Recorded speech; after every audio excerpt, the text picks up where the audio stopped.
2016년 1월 첫째 주에 태초에 하나님이 천지를 창조하시니라 라는 창세기 1장 1절 말씀을 이제 시작으로 해서 창세기 말씀을 우리가 처음부터 살펴봤습니다.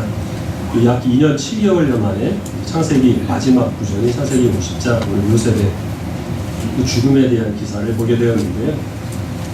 늘 느끼는 거지만 이 설교를 하면서 은혜를 얻는 쪽은 말씀을 듣는 청중이 아니라 말씀을 준비하는 설교자입니다. 설교를 하기 위해서 말씀을 살피고 또 깊이 연구하다가 받은 은혜를 성실하게 성도들과 함께 나누는 것이 이제 설교자의 역할인데, 성경을 한 권마다 끝낼 때마다 늘 느끼는 것은 해냈다라고 하는 만족감보다는 너무 시간에 쫓겨서 조금 더 깊이 말씀을 살펴볼 수 있었는데 그러지 못했다라고 하는 이제 아쉬움입니다.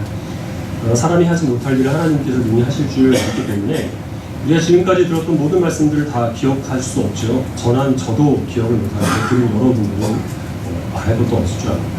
그러나 필요할 때마다 하나님께서 이 모든 말씀들을 생각나게 하시고 우리가 하나님의 은혜 가운데 떠나지 않고 살아갈 수 있도록 역사해 주실 줄로 믿습니다. 마지막 시간까지 여러분들이 경청을 하심으로 창세기 말씀 유종의 길을 걸을 수 있는 이 시간 되시기를 바랍니다.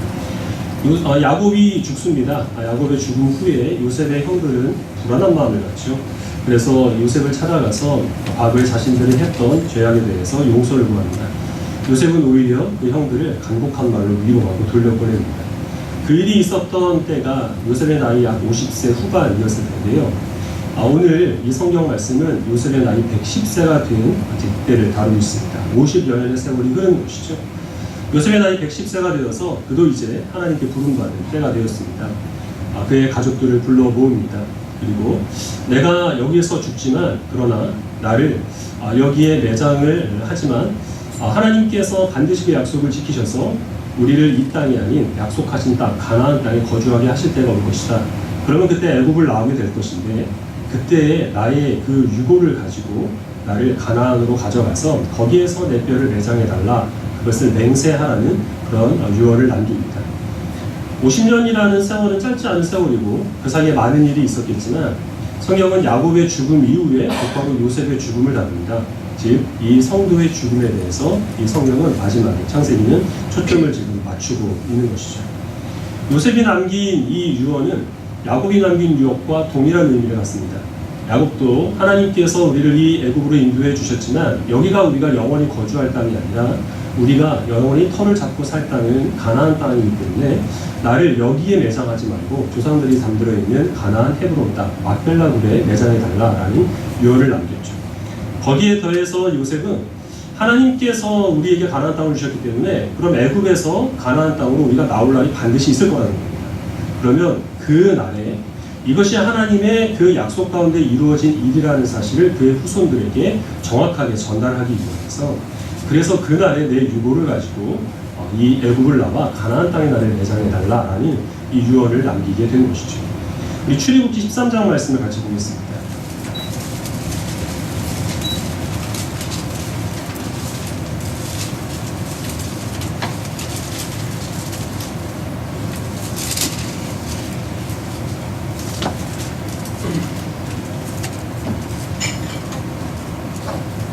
출애굽기 13장 17절부터 19절까지 제가 17절을 먼저 읽고 한 절씩 읽어보겠습니다. 17절을 제가 먼저 읽겠습니다. 바로가 백성을 보낸 후에 블레셋 사람의 땅이 기름 가까울지라도 하나님이 그들을 그 길로 인도하지 아니하셨으니 이는 하나님이 말씀하시기를 이 백성이 전쟁을 하게 되면 마음을 돌이켜 애굽으로 돌아갈까 하셨습니다.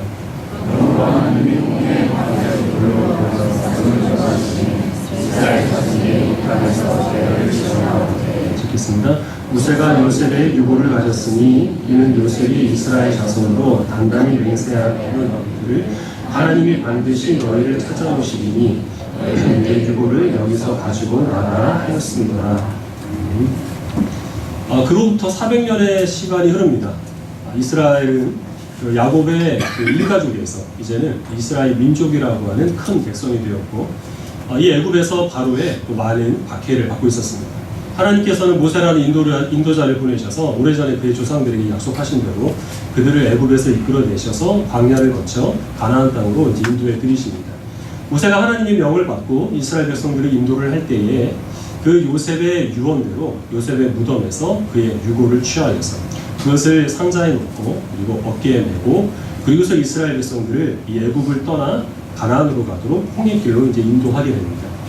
이 당시에 모세의 뒤를 따라서 이 홍해로 갔던 이스라엘 백성들 중에 대다수는 아마 지금 모세가 짊어지고 있는 그 유골이 누구의 뼈인지 알지 못했을 겁니다. 뿐만 아니라 지금 이 상황에서 뒤에서는 애국 병사들이 쫓아오고 있고 우리는 한시 바삐 이 홍해를 건너서 도망을 가야 되는데 그런데 굳이 이 그런 바쁜 때에 이 요셉의 누군가의 그 무덤에서 죽은 지 오래된 사람의 뼈를 취해서 그것을 정성껏 가지고 가야 하는 그런 이유에 대해서 전혀 그들은 이해를 하지 못했겠죠. 이스라엘 백성들이 광야로 가서 얼마 되지 않아 모세는 하나님의 계시 가운데 창세기를 비롯한 모세의 오경을 기록을 하고 그것을 이스라엘 백성들에게 선포합니다. 그제서야 이스라엘 백성들은 모세가 그때 가지고 나온 그 사람의 뼈가 무슨 의미가 있는지를 알게 되었을 겁니다. 지금 이 요셉의 유골은 죽은 지 오래된 사람의 뼈에 불과한 것이 아니죠. 400년 전에 그들의 조상들을 애굽 땅으로 인도하신 하나님께서 400년의 세월이 지난 후에도 여전히 살아계시고 그리고 약속을 지키시는 신실하신 하나님이시라는 그 증거가 지금 이 요셉의 유골로서 확정이 되고 있는 겁니다.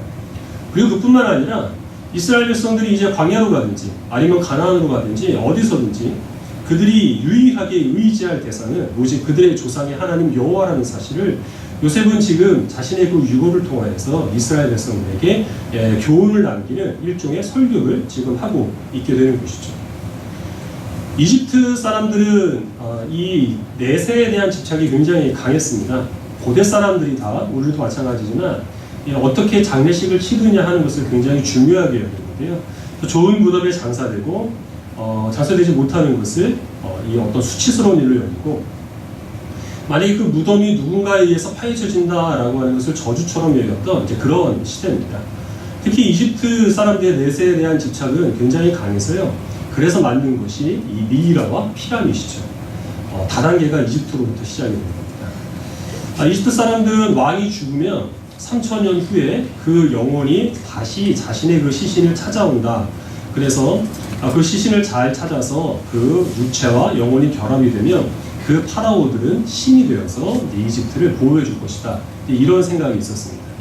그래서 왕이 죽었을 때 물론 다른 사람들 또 고귀한 이런 직분에 있는 사람들은 다 그렇게 했지만 시신이 썩지 않고 오랫동안 보존되도록 미이라를 만든 거죠. 그리고 특히 이제 왕에 대해서는 그 영혼이 찾아왔을 때 자기의 시체를 제대로 찾아가지 못하면 유령이 되거나 아니면 엉뚱한 사람이 부활하게 되니까 그 자기의 그 미이라를 정확하게 잘 찾아올 수 있도록 왕의 얼굴을 본뜬 금으로 만든 가면을 그 미이라에 씌웠습니다. 우리가 사진으로 투탕 가면에 황금 가면 이런 것들을 볼 수 있죠. 그런 목적으로 씌운 것인데요. 그렇게 시신을 잘 이 미이라로 보존을 해서 그것을 이 복잡하고 그리고 거대한 그 피라미드에 보관을 한 겁니다. 아무나 와서 그것을 이 손대거나 또 접근하지 못하도록 그렇게 한 것이죠. 학자들은 그 피라미드의 경우에는 약 10만 명의 일꾼들이 20년 이상 달라붙어야 완성이 되었을 것이다. 그렇게 생각을 하고 있습니다. 거기에 보관된 그 바로의 그 시신과 지금 그 이스라엘 백성들이 요셉의 무덤에서 꺼내온 그 요셉의 유골을 우리가 생각을 해보면 사실 많은 면에서 비교가 됩니다. 황금 가면을 쓰고 그리고 또 거대한 그 피라미드에 안치되어 있는 그의 시신에 비교해보자고 한다면 요셉은 아마도 언제든지 하나님께서 그의 후손들을 이끌어 가실 때에 그 유골을 쉽게 취할 수 있도록 임시로 봉인된 그런 허술한 무덤에 아마 매장이 되었겠죠. 그럼에도 불구하고 이 바로들은 부활을 하지 못했습니다. 그리고 이 바로가 남긴 그 유적이라고 하는 것은 결국 그들의 죽음을 통해서 우리들에게 알려주는 교훈은 살아있을 때 아무리 큰 권력을 갖고 있고 아무리 부귀영화를 누린다고 하더라도 모든 것이 다 헛되다라고 하는 허무한 교훈만을 남겼을 뿐입니다.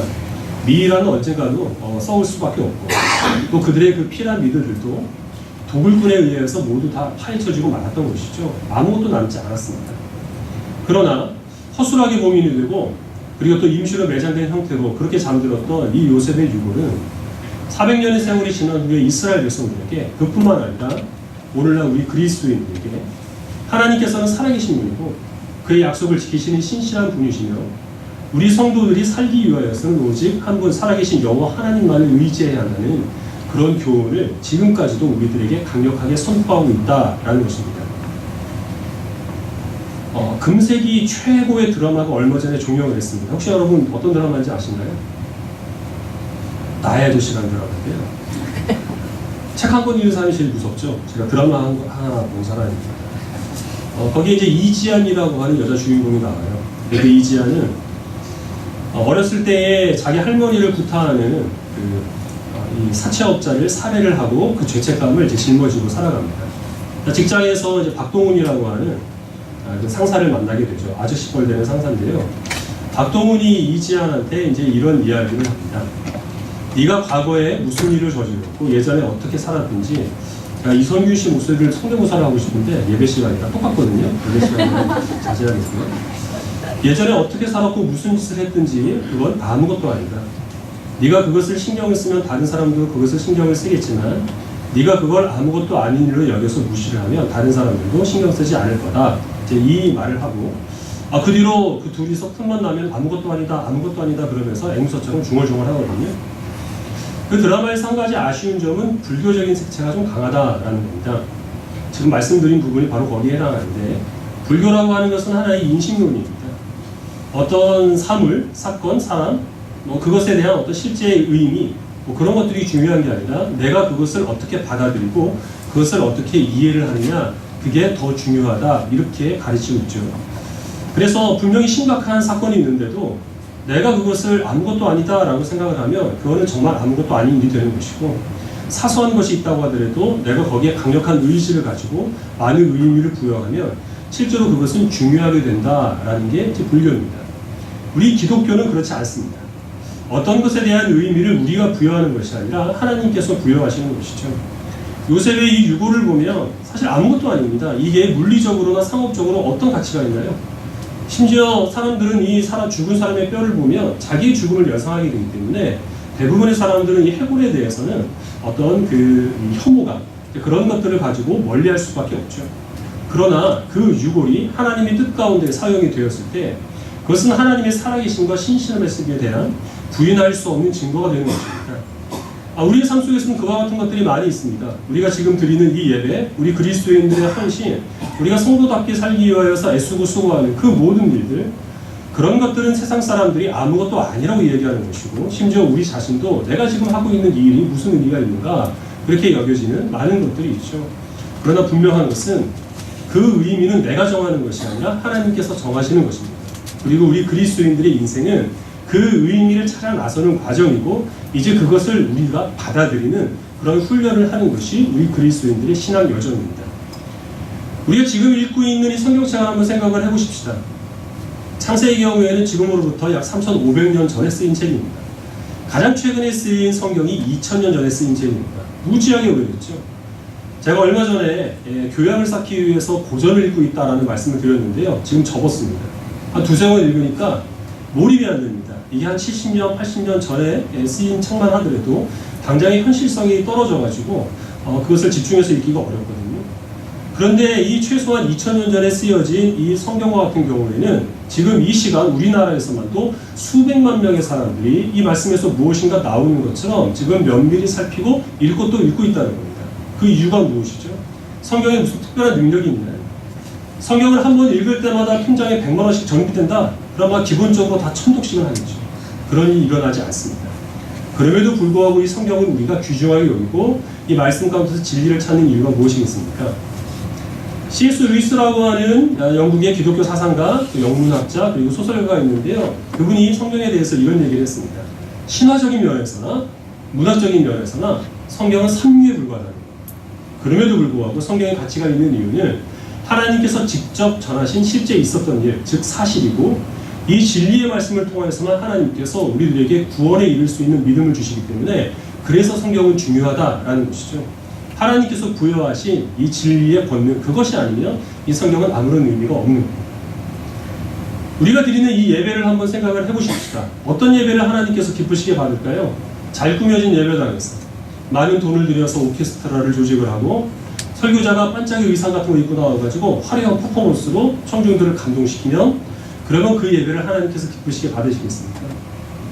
신앙의 자유가 허락되지 않은 곳에서 어렵게 신앙생활하는 그리스도인이 허름한 골방에서 자기 혼자 밖으로 소리를 내지 못하고 침묵으로 드리는 예배도 하나님께서 기쁘게 받으시고 그 자리에 임재하십니다. 그 이유가 무엇이냐면 예배를 하나님께서 정의하셨기 때문입니다. 예배라고 하는 것은 구원받은 주의 백성들이 하나님의 구원의 은혜를 찬송하며 구원받은 성도답게 살기 위하여서 하나님께 지혜와 능력을 구하는 바로 그 자리, 바로 그러한 시간이라고 하나님께서 정의하셨기 때문에 어떤 형식이나 어떤 규모에 상관없이 그러한 마음으로 예배를 드리는 곳에 하나님께서는 임재하시고 그 예배를 받아주시고 그 예배를 통해서 역사하신다라는 것을 우리는 확신할 수 있는 것이죠. 내가 이 예배를 통해서 어떤 은혜를 받느냐라는 것은 그 다음의 문제입니다.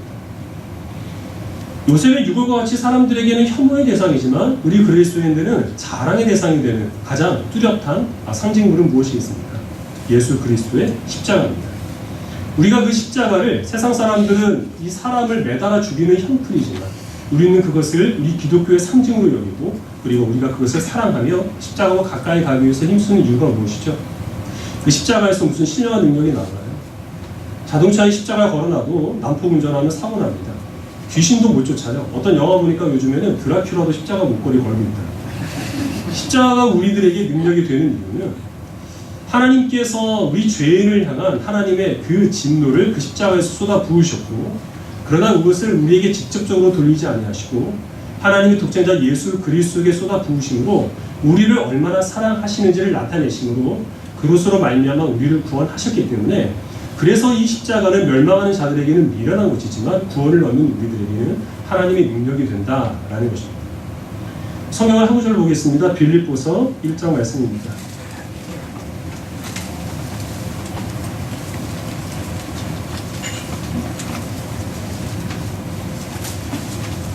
신약성경 318페이지입니다. 빌립보서 1장 20절, 21절, 9절 말씀을 같이 읽겠습니다.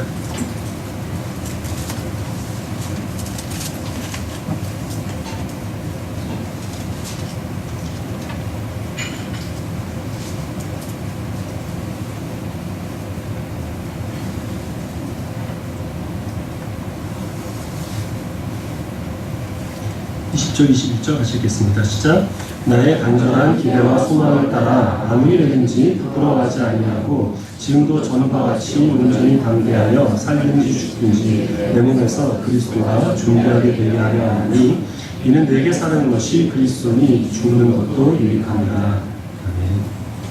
바울이 지금 고백하고 있는 것은 나의 간절한 기대와 소망은 내가 부끄러움 없이 담대하게 어떤 일이 있어도 나를 통하여서 그리스도께서 존귀하게 되는 것이며 그리고 또한 내가 살든지 죽든지 하나님께 유익하게 되는 것을 나는 원한다 라고 이렇게 고백을 하고 있습니다. 이 말을 하게 되는 배경은 여러분 잘 알고 계시겠지만 바울이 복음을 전하다 감옥에 갇히죠. 바울을 따르던 사람들은 바울이 지금 없으니까 우리가 바울의 목까지 열심히 복음을 전합시다. 그래서 전도에 열심을 냅니다. 근데 평소에 바울을 비방하던 사람들도 지금이 좋은 기회다. 이럴 때일수록 우리가 더욱더 열심히 복음을 전해서 이 바울이 별것 아니라는 사실을 우리가 한번 입증해보자. 그래서 이들 또한 전도하는데 열심을 내게 되었던 겁니다. 이러다가는 이 바울이 순교하는 날에는 모든 그리스도인 다 들고 일어나가지고 필사적으로 복음을 전해서 구원받는 사람들을 더 많게 할 그런 상황이 된 거죠. 그래서 바울은 내가 살아있어서 내가 직접 복음을 전하면 그것이 하나님께 영광이 되고 구원받을 사람들에게 유익이 되는 것이기 때문에 그것도 좋은 일이지만 그러나 만약 내가 여기서 숨을 거둔다고 하더라도 나의 죽음을 통하여서 많은 그리스도인들이 더욱더 필사적으로 열심을 해서 복음을 전하면 그것 또한 유익한 일이 되지 않겠느냐라고 지금 이 모든 상황들을 그가 믿음으로 받아들이고 있다라는 겁니다. 바울이 지금 여기에서 죽음도 유익하다 이렇게 얘기하고 있습니다. 죽음이 유익하다가 아니죠. 죽음조차 유익한 겁니다. 죽음은 결코 유익한 게 아닙니다. 죽음이라고 하는 것은 신성한 것도 아니고 자연스러운 일도 아닙니다. 죽음은 죄의 삭시고 우리가 하나님 앞에 범죄했다는 증거이며 하나님께서 그 죄에 대해서 결코 용납하지 아니하시고 공의로 심판하시겠다는 우리의 죄와 하나님의 진노의 그 결정체가 바로 죽음입니다. 그러나 그러한 죽음이라고 하더라도 그 죽음이 하나님의 뜻 가운데 쓰인다면 하나님께서는 능히 그 죽음으로도 많은 사람들을 구원하시며 유익을 끼치시는 그런 은혜의 수단으로 얼마든지 변화시킬 수 있다라는 것이죠. 잘 믿기지 않으시겠지만 제가 한때 짝사랑을 한 적이 있습니다. 상상이 안 가시죠? 저의 짝사랑을 받은 도대체 어떤 여인이 그런 이 영광을 누리게 되었을지. 제가 고등학생 때 일이었는데요. 같은 교회를 다니던 한 소녀를 잠시 짝사랑을 했었습니다. 근데 그 소녀에게서 제가 500원짜리 동전을 하나 받았어요. 어떤 이유로. 저는 그 500원짜리 동전에 많은 의미를 부여했습니다. 앞으로 이 동전은 우리 사랑의 징표가 될 것이고 내가 그 여인과 맺어지기 전까지는 결코 이 동전을 쓰지 않겠다. 저 결과적으로 지금 그 소녀하고 함께 살고 있거든요. 별로 잘 살지는 못하는데요. 그렇게 된 이유가 무엇일까요? 그 동전 때문일까요? 그 다음 주쯤 되었을 때 제가 오락실 가야 되는데 용돈이 다 떨어졌습니다. 그래서 혹시 남아있는 동전이 없나 여기저기 찾아보다가 그것을 책상 서랍에 잘 모셔뒀는데요. 서랍을 열어보니까 500원짜리가 나오는 거죠. 별 망설임 없이 그걸 들고 오락실에 갔습니다. 이깟 동전 하나에 사람의 운명을 건다는 것은 미신에 불과해 가는 거였어요. 동전 때문에, 아니면 내가 거기에 부여한 어떤 그 의미 때문에, 그래서 일이 이루어진 것이 아니라 하나님께서 뜻하신 일이기 때문에 그 일이 이루어지게 된 것입니다. 하나님께서 중요하다라고 생각을 하시면 우리가 하찮게 여겨도 그 일은 중요하게 되는 것이고, 하나님께서 아무것도 아니다라고 말씀하시면 그것은 실제로 아무것도 아닌 일이 되는 겁니다. 우리의 삶 속에서 정말 아무것도 아닌 일을 여겨진 우리가 드리는 예배, 읽는 말씀들, 우리의 헌신, 성도답게 살기 위해서 수고하는 우리의 몸부림들, 그런 모든 것들이 하나님의 손에 붙들려 있고 우리가 하나님의 뜻을 이루기 위해서 헌신하는 마음으로 그 일을 행할 때 하나님께서는 그것을 은혜의 수단으로 바꿔주시사 하나님께 영광이 되게 하시고 나와 내 가족과 내 지체와 이웃을 위한 축복의 도구로 능히 사용하여 주실 수 있다는 사실을 믿으시기를 바랍니다. 제 평소에 일정이 없을 때 주요 서식지는 도서관입니다. 거기는 냉방도 잘 돼 있고요. 점심도 저렴하게 해결을 할 수 있거든요. 근데 요즘 방학이어서 그런지 사람들이 바글바글해요.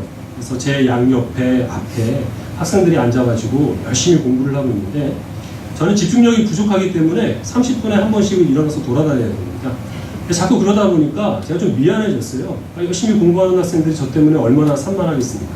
저 부끄러운 마음이 들어가지고 제가 나왔습니다. 그래서 차를 타고서 다른 데를 가는데 날씨가 너무 더우니까 이 에어컨을 이빨이 틀어도, 이빨 일본 말이죠.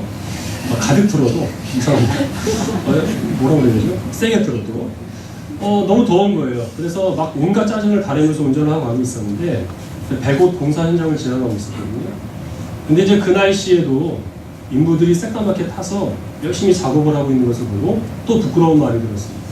저는 시원한 데만 찾아다니면서도 온갖 불평을 입에 달고 살아가는데 저 사람들은 식구들 먹여 살리기 위해서 불평 한마디 없이 저렇게 열심히 일을 하는데 난 정말 부끄럽다라는 생각을 가졌습니다. 안에 있어도 힘들고 밖에 나가도 힘들고 이해하고 있어도 힘들고 일하는 사람들을 지켜보고 있어도 힘듭니다. 정말 세상을 살기 어려운데요. 그렇게 힘들게 사람들이 살아가는 목적이 무엇일까요?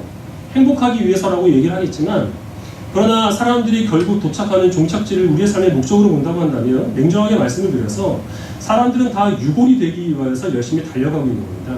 차이점이 있다면 나는 황금 가면을 쓰고 근사하게 마련된 그 피라미드에서 잠들겠다라는 것을 목적으로 살아가느냐, 그렇지 않으면 허술하게 이 인봉이 되었다고 하더라도 그러나 하나님의 뜻 가운데 잠들기 위해서 이 걸어가고 있었던 그 요셉의 길로 우리가 달려가고 있느냐 하는 그 차이가 있을 뿐이죠.